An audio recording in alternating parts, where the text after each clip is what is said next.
Agua, ¿quién tiene agua? Agua, para darle agua.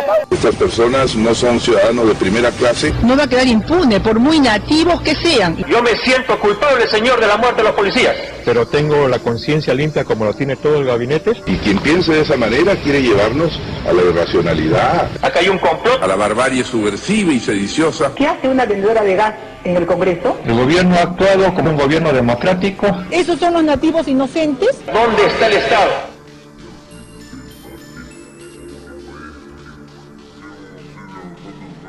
¿Cuáles son concretamente las conclusiones a las que llega este informe? La principal conclusión es que esto es un proceso largo que tiene detrás toda una política histórica de marginación y de dominación sobre los pueblos del interior y en particular sobre los pueblos de la Amazonía, la discriminación, la esclavitud a la que fueron sometidos. Entonces, eso es el trasfondo. Y en la forma ya más actual, más inmediata, los hechos desencadenados por una política errada del gobierno que da lugar a respuestas que algunas están dentro de la ley y otras fuera de la ley. Y todo eso se produce, llega a producir un enfrentamiento en toda la extensión de la Amazonía con distintos resultados. Y en Bagua los resultados fueron trágicos, con 4 lugares en los que hubo muertos y heridos. En la Curva del Diablo se producen muertes por enfrentamiento y heridos. En Utcubamba y en Bagua se producen heridos, no se producen muertos. Pero en todo caso no hay ninguna evidencia ni prueba de que se haya producido más muertos ahí.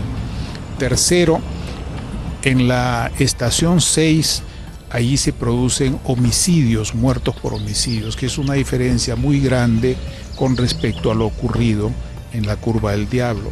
Y hemos terminado con 10 grupos de recomendaciones que en total son 54 recomendaciones, unas dirigidas al gobierno central, que son como 16 recomendaciones para que enmienden lo que está mal. Al Congreso también otro paquete, al Ministerio Público, al Poder Judicial, a las propias organizaciones de indígenas, a los gobiernos regionales, incluido recomendaciones a los comités de ética de los medios de prensa. Eso es el informe. Ya, bueno, entre las principales críticas que se hacen al informe es que por un lado se da mayor responsabilidad a los pueblos nativos sobre los enfrentamientos y por otro lado que no se señala a los responsables políticos. ¿Cuál es la posición de la Comisión frente a estas críticas? ¿Qué querían que dijéramos? Que García es un miserable, es un traidor, es un asesino, un sanguinario, un Drácula. No, eso no es propio de gente educada, eso es propio de otras personas que yo respeto, pero que no soy yo, ni son los miembros de la comisión. Entonces la comisión establece responsabilidades del gobierno, del Congreso, de los gobiernos regionales, de las propias organizaciones campesinas, porque aquí hubo lo que ocurre cuando muchas manos se meten en un plato, causan arrebato. No es cierto que pongamos el énfasis en la responsabilidad de los nativos, pero tampoco podemos dejar de decir que una cosa son los muertos por enfrentamiento y otra cosa los muertos por homicidio. Son dos cosas distintas, entonces no hay que confundir. Bueno, los APUS la semana pasada señalaron que rechazaban a las conclusiones y recomendaciones a las que llegaba el informe. Con estas declaraciones, ¿cómo queda el conflicto y cómo queda la intención de reconciliación que se tenía con esta comisión y con este informe? Algunas personas reunidas como APUS con los dirigentes nacionales de AIDC han declarado eso, pero no hay ninguna asamblea de APUS de todas las cuencas que hayan dicho eso. Mi manera de ver es que mientras haya personas que no quieren solucionar el problema, van a seguir pidiendo una comisión indefinida, mientras estas posiciones extremistas, radicales, que no quieren solución, continúen, el problema va a continuar. Y por otro lado, mientras el gobierno no cumpla con sus obligaciones constitucionales y con hacer las enmiendas y correcciones apropiadas que está obligado a hacer, también es un factor de conflicto que va a continuar. Entonces yo no veo, por desgracia, no veo un panorama que se libere de conflictos, porque por varios actores, por varios lados, continúan las razones del conflicto.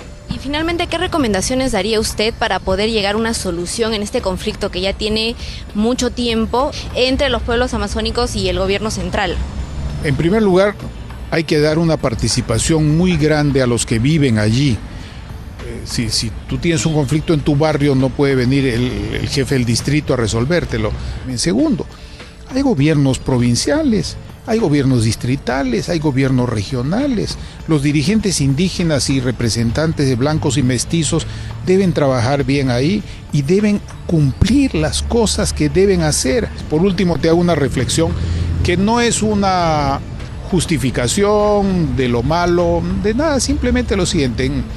Desde que se ha establecido la República, es la primera vez que ha habido un acuerdo tripartito entre gobierno nacional, gobierno regional y organizaciones de indígenas para enfrentar un problema.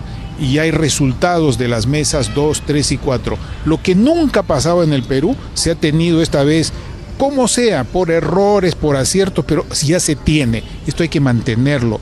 Insisto, no quiero decir que no se va a resolver. Lo que quiero decir es que hay que tener un sentido histórico y hay que tener un sentido práctico, en que los que tienen que resolverlo no son solo el de la Plaza de Armas y los que viven en Uracusa, sino los otros actores que están interviniendo ahí, y hay que ejecutar los acuerdos de las mesas 2, 3 y 4.